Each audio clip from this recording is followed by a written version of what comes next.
Howdy, y'all.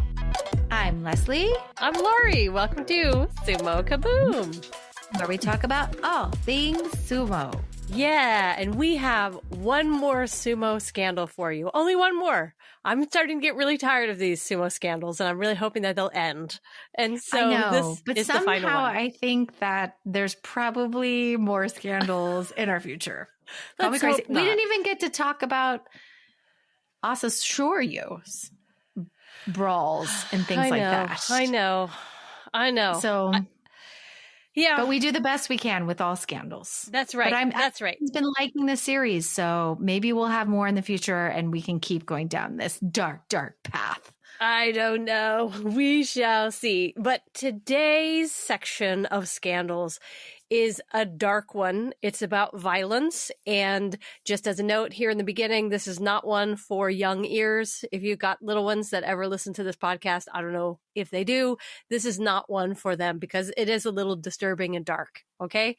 It's a lot disturbing and dark. Yeah. Yeah. But before we go down that road, a news flash.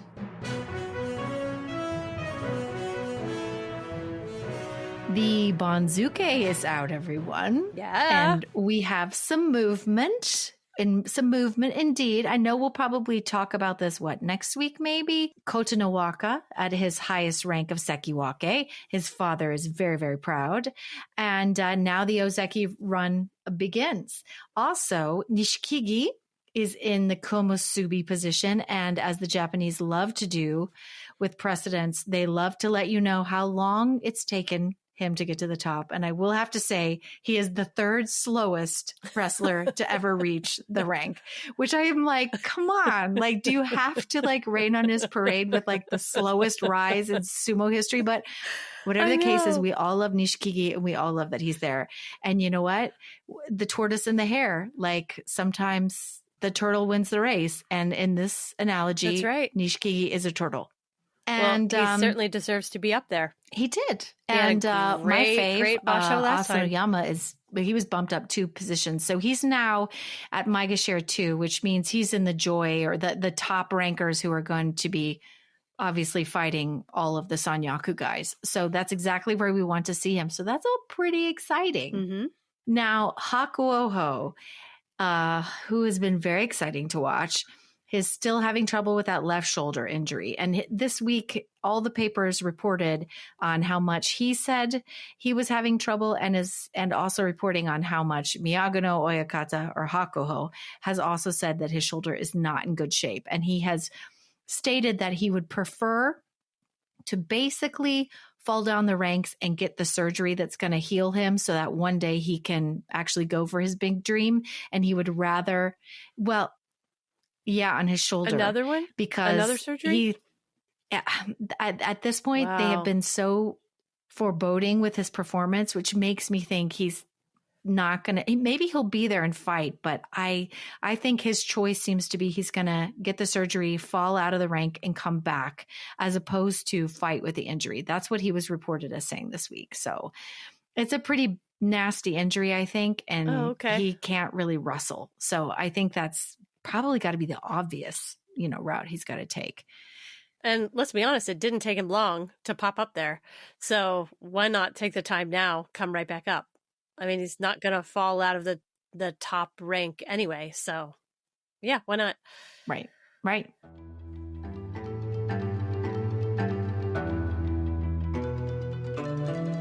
What you are going to hear is a snippet from an episode. I think we initially recorded it last Halloween, so almost a year ago. It was initially recorded as sort of a true crime story that we were going to include in our Halloween episode, but it ended up just being way too dark to include in that episode. For last year's Halloween episode, we went very light and very goofy instead. But what we did with this crime story is we sent it to our donors so that they could hear this story. So some of you may have heard this story before. If you're a donor, you will have heard it. But we thought, you know what? This is a perfect time to bring it back and share this story with everyone else.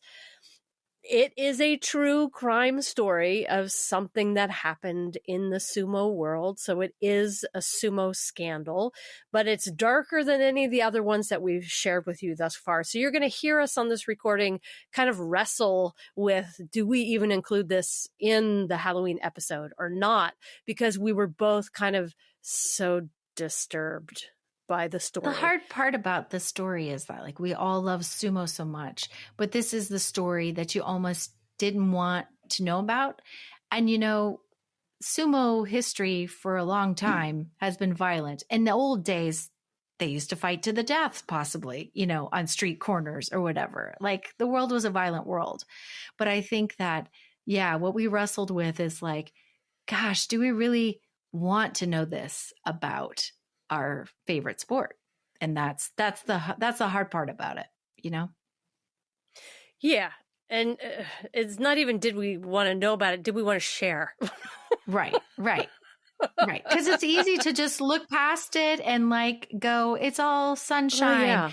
But there's a real dark side to the sport, and how people have succeeded in this sport throughout history has been oftentimes through much violence in the stable. And so that's the harsh truth about this sport that we love. It's the harsh truth. So here's this clip from last year, the sumo story, and then I'm going to come back and I'm going to give you a bit of an update to what I shared back then. Here we go. Let's take a hard turn now. Okay. Into a sumo crime story. Ooh. This is a true story, kids. So turn the lights down. And mine coming next is not quite so true, but unless you've seen it. But let's go to the real crime story.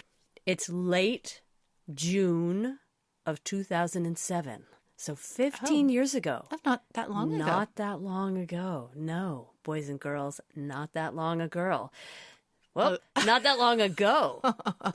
Boys and girls. Okay, this story begins with a small 17-year-old kid. Okay. Calling home. Oh, that's nice. Yeah, he's run away from a sumo stable. In fact, Shodai's sumo stable. Oh. Yes. Actually, I don't know if Shodai was there 15 years ago. I don't know when Shodai started. I'd have to look that up. No, I don't think he's 30 yet, so he would have been too young, I think. Would have been too young? Because he didn't join at 15. I think he joined college, right? I think. We'd have to look that up again. I know, don't remember I've off the forgotten, top but of my now head. I doubt he's there. So, we don't think Shodai's there, maybe? We don't know. We're not sure. If so, it might explain a lot of stuff. I know, right? It actually might. Anyway, so this kid, he's run away from Shodai's sumo stable, and he's calling home. And he's like, Dad, I've been a very good boy. Can you please come pick me up? Please. In fact, this kid has run away from the sumo stable twice before, and he's called home. Which is nothing new, because they all do seem to have one or two times in which they attempt to leave. Yeah. Yeah. So this has happened before, and so this is the third time, and he's, again, calling his dad. He's like, Dad, this sumo stable is really strict. There's no privacy at all. I want to come home. I don't like this. And his dad, who has essentially forced him into sumo because this kid had gotten into a bad crowd at school, and his dad really thought he was wasting his youth, and he really hoped that the strict sumo life would turn him around. And so his dad says, no, I'm not going to come pick you up. Go back. This is the Japanese equivalent of, like, if you get in trouble, you're going into the army. Yeah. They're like, if you get in trouble, you're going into a sumo stable. Yeah, that's the basic story. Some discipline in your life. As I understand it. So this kid, whose real name is Takashi Saito, returns to the Tokitsukaze stable. The next day, the stable master calls his kid's dad and says, I'm really sorry, but your son has died. We're not exactly sure what's happening or what happened. The police are here, but we're going to send his body to the crematorium, and we'll just send you his ashes. Oh, no. I'm really, really sorry. Oh, my God, this is tragic. He collapsed in training, and he passed. He must have had a heart attack, but sumo training is really tough. And he just couldn't handle it. So I'm just going to send you his ashes. And thank you so much for entrusting your son to me. He was like a son to me as well. I'm really sorry. And so the dad says, wait. Let me come and see my son. Because what happened? Like, all of this is not adding up. Exactly. So if you are like this kid's dad and you're like, something fishy. Well, and he just called and said, like, I want out of here. That was like a major warning. Like, maybe the kid was really, really being threatened. This is horrific. Exactly. Okay. So the dad says, I am coming. I don't know how far away the dad lived from the Sumo, whatever. He was like, I am coming to see my son. Do not send him to the crematorium. Something strange is happening. I need to come in and see him.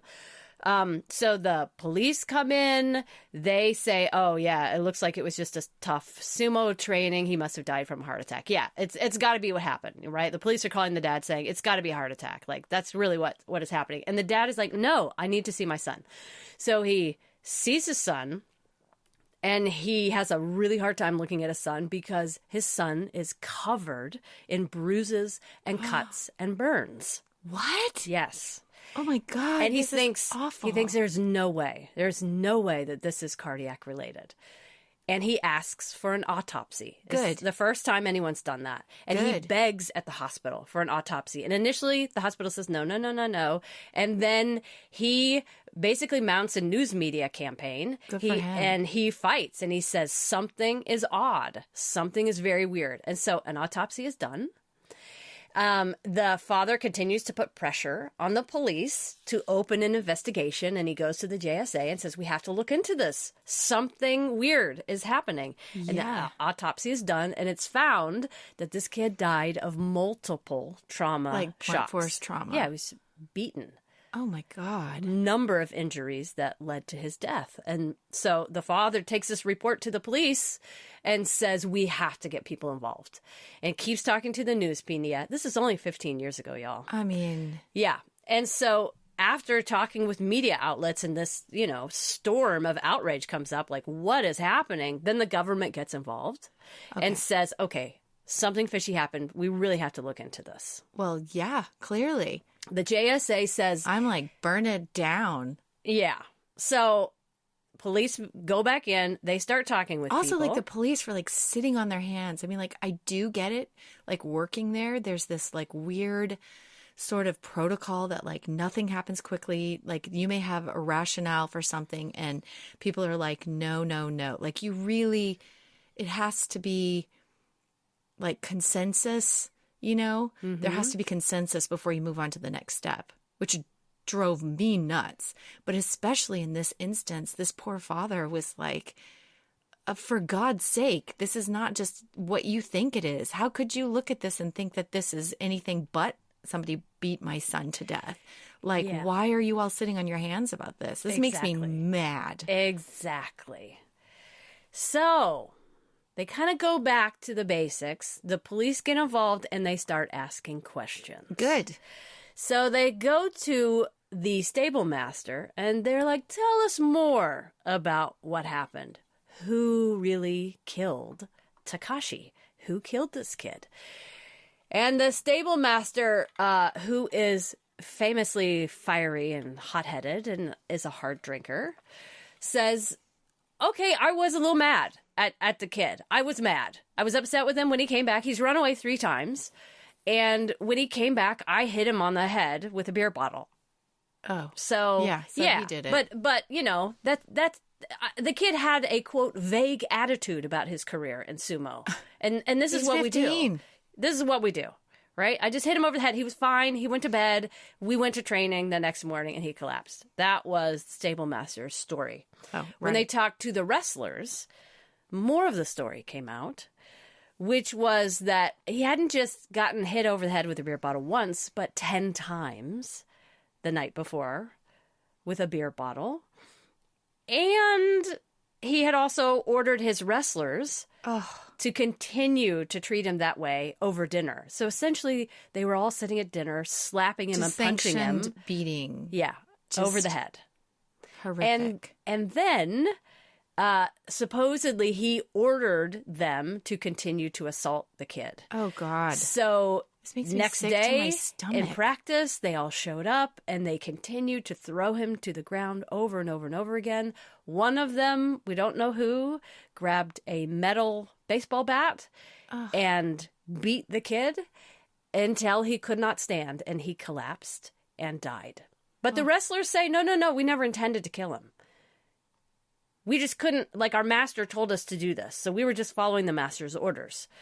You don't talk back to the master. You just do what he says. So the master told us to beat him. And so we just followed orders. We just did what we were supposed to do. Yeah. Well, if you have no integrity, but I guess you feared for your own life if you saw what he was doing to somebody else, which is literally murder. I mean, you could see the environment of this stable. These kids couldn't go to the police. They couldn't do anything. Right. So what happened was like I said before, the government got involved. It just makes me sick to my stomach, Well, literally. what happened is they started talking to the JSA and they were like, you have to look very closely at your training techniques that's happening. What is happening in your sumo stables? We need to know if more of this kind of thing is happening. And so the JSA did a survey of sumo training. 90% of sumo stables were using baseball bats in their training. 90%. And also that's when it came out that this sort of bullying and top-down hazing is really super common at sumo stables. And the feeling is that it's supposed to help toughen these guys up. That's part of it. But also part of this strange story is that probably some negligence on the part of police was happening when this all came to light, because the police tend to lean over backwards to protect the reputation of sumo. In other words, there's a lot of people trying to protect sumo and to protect its image. And actually, when this story came out, initially, like one of the first things that the JSA said, I need to find this quote because it's really good. It's basically like, well, I might cut it out. It might be. It is awful. What I'm about to talk about is like fun and lighthearted, and it doesn't seem to go. I know. That's why I was like, let's go here first and let's go otherwise. And I might cut it out completely. Okay, let's just give like an alternate, just because I'm like, oh God, like it may have happened and we can talk about it on another day, but I feel like it would have a different intro and outro. And I feel like it's important to look at a story like this. Yeah. Because... But maybe not this week, not this one. Maybe. Let me just get this finished and then we'll decide. Okay? I feel like it's important to look at stories like this because what it did is it got the government involved and got the JSA to look at their sumo trainings and to change them. So It was the beginning of a really good change. All three of the wrestlers that were involved in the beating were thrown out from the association. They are no longer sumo wrestlers. And the Oyakata got his elder status banned. He went to prison. He was sentenced to 6 years in prison. So they all eventually did get involved in the court system, and they lost privileges, went to jail, and things started to change. The JSA put a new stable master in charge of the Tokitsukaze stable, and the new stable master said, I take the ruling that came through very, very seriously, and I am committed to oversee the stable so we will never, ever repeat the same mistake. So it's a very unfortunate story for this kid and this father. And it started a shift towards possibly less hazing in the sumo stables. There's a lot we still don't understand about what goes on behind these closed doors at stables. Yeah. And this is one of those true to life sumo crime stories. We really still don't know who killed this kid, but we know that it has something to do with the communication and the whole fear that this stable master created within his own stable. The whole, you do not go against me. You only do what I say that you do. And if you don't, we're all going to beat you. It's terrible. It's awful. And we can only hope that that does not happen anymore in sumo stables. Yeah. Oof. Yeah. I did a little bit more research after that episode and looked at other instances of violence that have taken place since that story. And so here you go. Four parts. Four parts here. First of all, and I'm not going to tell you the whole story of this. I'm just going to lay out a few facts. That was 2007. 2011, Tochinoshin and 3 other wrestlers went out, and we've talked about this on the podcast before. Tochinoshin and 3 other wrestlers went out with Western clothes on, not in their traditional dress. That's very naughty. Yeah, You're not it allowed is. to do that. Yes. That's a no-no. Sumo no-no. Yep. And when they got back to the stable, their stable master was very angry with them and beat them with a golf club. What? Yeah. So that was that incident that happened. And who is that Oyakata? I didn't even look it up. Whoever's Tochi's. It's not even worth mentioning. Right. Like who that was. But the point is that Tochinoshin and other members of his Heya broke the rules, and that was their punishment for wearing the wrong thing. Oh my gosh. That's really the point. Okay. That was 2011. 2017. So now we're getting 5 years ago. Yeah. A former Yokozuna hit and injured another wrestler and retired immediately. Yep. So that was in 2017. Haruma Fuji. Ooh, Nichima Fuji. Is that him? Is that his name? Or is this another one? Oh, it must be another one. The guy that Haruma Fuji hit was Takanoiwa, right? No, is Haruma Fuji, does he have another name that's Nichima Fuji? Oh. Is Haruma Fuji the same as Nichima Fuji? Oh, it might be, yeah, because there's no other Yokozunas named that. So it might be the Japanese translation. You know how they always call Abi Ayan and Shodai Shoya or whatever they call them. So it might be a translation. Okay, so this might be the Haruma Fuji incident where he hit and injured another wrestler and then retired. So we talked about that last week. Right. In response, the JSA started saying, okay, we're going to institute some new policies to prevent violence. In 2018, Takanohana was dismissed as the director of the JSA for the way that he handled an assault scandal. That was because he's the coach of Takanoiwa. So that was the Haruma Fuji incident. And because he didn't participate in the investigation with the JSA, I believe. So that is related to that Haruma Fuji incident. Yeah. I didn't realize until today that the guys that report on sumo, like the reporters that have the access to the sumo wrestlers and the JSA, they have to belong to this exclusive journalist club that's partially governed by the JSA. And if you write anything negative about sumo, you can be banned or you could have your access to wrestlers removed, right? So many of those sumo reporters, when that all happened in 2017, 2018, they weren't reporting this to the public because they didn't want the public to know. But what Takanohana did is that he went to TV Asahi and he did an interview against the JSA wishes about what had happened. And in response, the JSA banned Asahi TV from using sumo footage on their channel. So they revoked access. Yes. And that's millions and millions of dollars. Yeah, which, okay, that's interesting.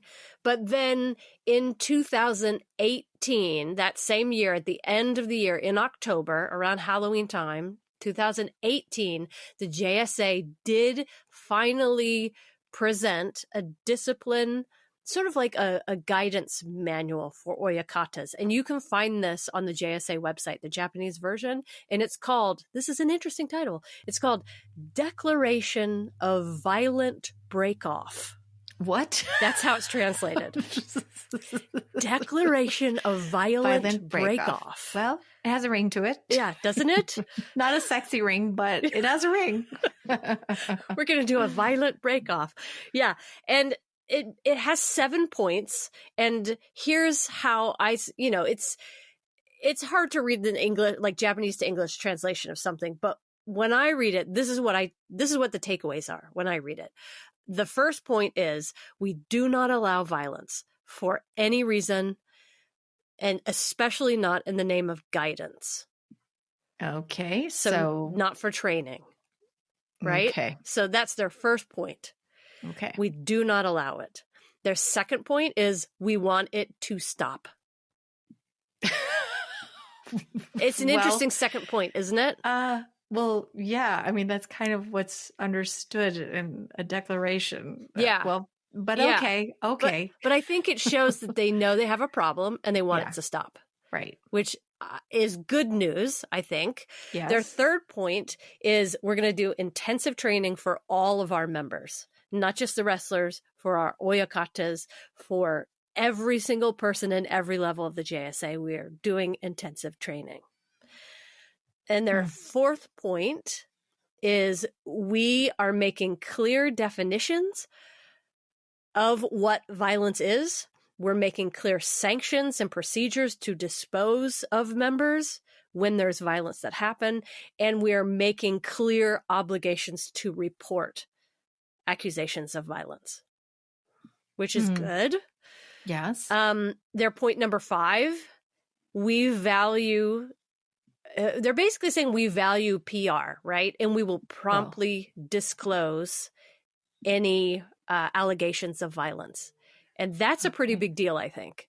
Because they're saying, I think they're saying, we'll discuss it. There's no more behind the curtain here. But what people don't know, though, still, they don't have to discuss. It's almost like if something gets leaked, then they'll probably discuss. But the reality is, but they're saying in their violent breakoff that we will promptly disclose. In other words, they're saying with these tenets, we are not going to hold it behind the curtain anymore. We are going to promptly disclose it to media outlets.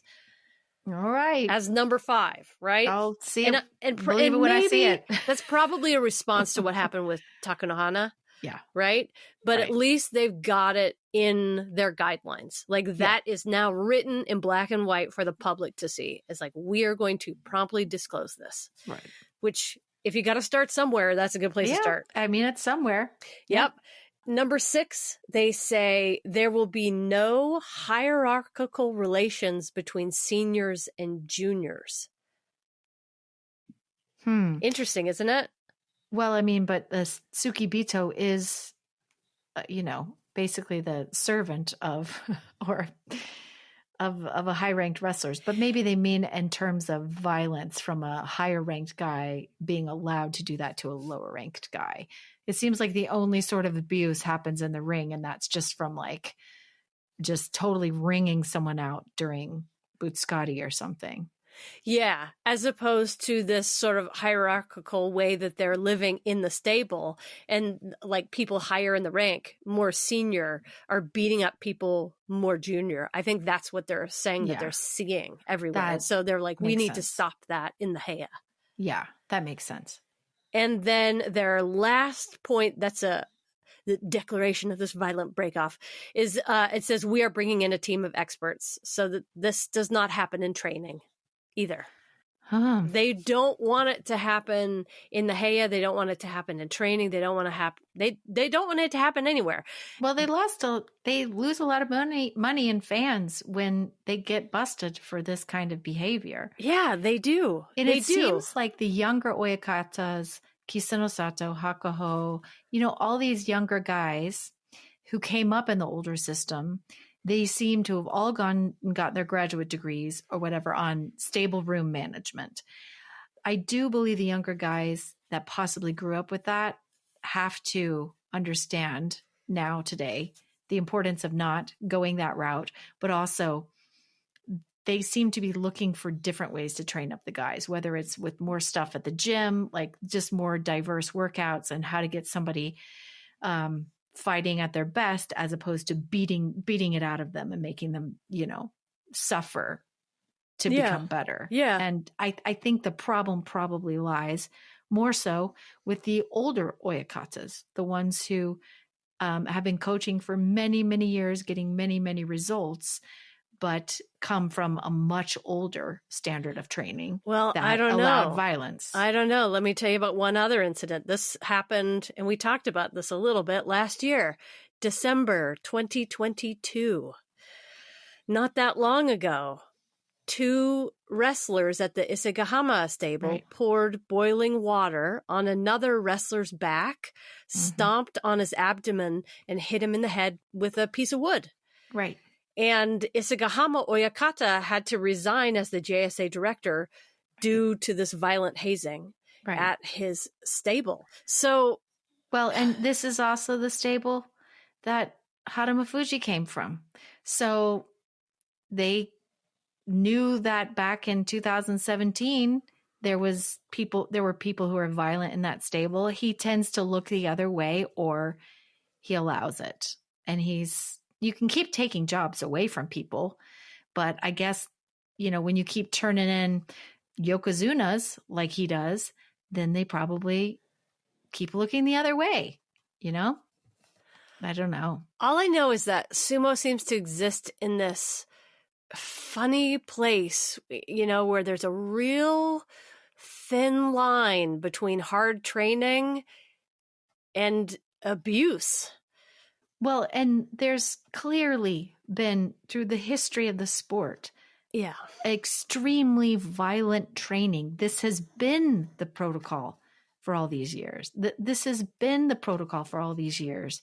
This probably beating the hell out of somebody and finding out if they're going to quit or if they're going to overcome it. I feel like that for hundreds of years has been the approach. And well, in training. Right. But I feel like that's also just somehow bleeding over into their normal day-to-day lives, because when 2 wrestlers are just pouring boiling water on somebody's back for whatever reason, I don't even know what the reason is, that's something very different than hard training. But what I am intrigued by is that the response last year in 2022 was almost immediate, when the JSA was like, we can't do this. It did come out in the media. It's not like it came out months later, unless I'm remembering incorrectly. I thought it came out pretty immediately. And I can't remember. And then he was demoted, right? Like there's a lot of GSA directors that get up to the top and then they're like, whoops, sorry, scary stuff's happening at your stable. You got to get out of here, right? They're very fast to replace those guys at the top for whatever reason. But they won't get rid of Isagahama because he's churning out yokozunas. Right. They didn't get rid of him, but they certainly were like, I'm sorry, you can't have the highest position of power in the JSA anymore. Right. But I feel like maybe they aren't sweeping it under the rug like they used to. Another thing to think about too is that, look, I do not know what it would be like to have a monastic sort of life where at 15 you live in cramped quarters, having no privacy, and it's a hierarchy. You're crawling your way to the top. It cannot be the most fun place to live all the time, especially when your training is as brutal as it is. So not that that's any excuse, but I think you're right when you think, the crossover, the bleeding out into their real lives, how does it affect the wrestlers? And it's like, well, their living situation, the sheer fact that they get up at crazy hours of the day and have to make chanko nabe and have to eat last, all these things that would make somebody hungry to crawl their way to the top probably makes them a pretty angry or frustrated person, I would think it would just make them tired. Right? Yes. That would Yes. be my approach. I'd be like, think- I'm so exhausted, guys. I don't want to do this anymore. I just quit. want to eat some Yeah. ice cream in the back. That would be like my Chiyomaru type point of view. Like, I don't know what you guys are doing. You're just being idiots. I'm going to go and eat you some might be ice right. cream. There might be 98% of the wrestlers are like, I'm just friggin' tired. But there's 2% that are angry about it, you know? And it's like in those moments, people snap. I do think pouring hot water on somebody is like that's calculated. That's not just like, oops, I spilled my McDonald's coffee on you. No. But it's awful. There's no way to calculated. It's premeditated. Like, yeah, that's sadistic. That's somebody planning and picking on somebody, right? Yeah. But if that exists there and it's allowed to exist there, you know, it's not just the wrestler's fault. It's the organization who continues to look the other way. And, you know, maybe they do have minders. Maybe they do have people who say, oh, here are the rules. Here are the outside experts. But clearly, just like the journalists are outside journalists who are actually in some way connected to the JSA, that could very well be the case with these outside observing, you know, parties that make sure everybody is wrestling safely, you know. Like, maybe. I don't always believe what they say, you know? Yeah. I just hope. Especially when it comes to what we talked about in this episode. Like, I know. It's awful. I know. The horrific it's awful. outcome of that and that. Can we all just agree not to beat people with golf clubs and planks of wood? Can we just all be nice to each other? That I would like for that to be the takeaway of today's episode. Just please treat each other with respect. Yeah. Because violence sucks no matter any way you look at it. Violence sucks. And there's no place for it. Not in the sport, you know, like, come on, it's not 1735. Like, it's 2023. Or like, there's no room for any sort of violence unless you're in the dojo. You know? That was going to be my point. It's like, if you've take that aggression to the ring, right? Work it out in the ring. I even have a hard time saying, take your violence to the ring. I know. I know some people, I know Kanishke's even said things like that. Like, I was just trying to break the other guy's jaw. Like, it's just a part of the world of sumo that I even have difficulty watching. It's a violent sport to watch, especially when people get really, really hurt. Like, there's a lot to cringe about, but there's also a lot to love. But you got to hope and pray that there are changes happening, and these younger guys who are going to be the Oyakatas of tomorrow know the importance of a sport that's kind of dwindling, or it has in the recent past, that their popularity is based on their personalities and not this crap that comes out, you know, about what happens behind closed doors. I hope that they learn their lesson and know that we can't move on in this we can't have a future in the sport if we are not changing our ways.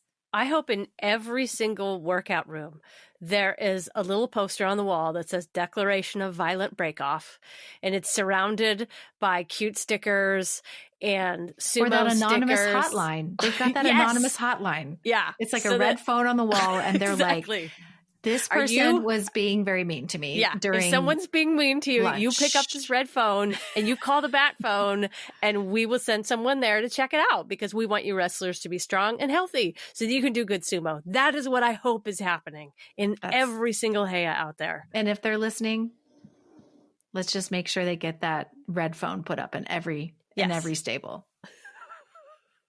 Well, is that it? I think that's the best place we could end this episode on violence. A tough one. Yeah. But I'm still going to hope for a better future. I'm still going to hope for the sport I love. Turns a corner, and that is a chapter of the past. Let's hope. Hear, hear. Hear, hear. All right, then. Well, I am Leslie. Laurie, see y'all later. Bye.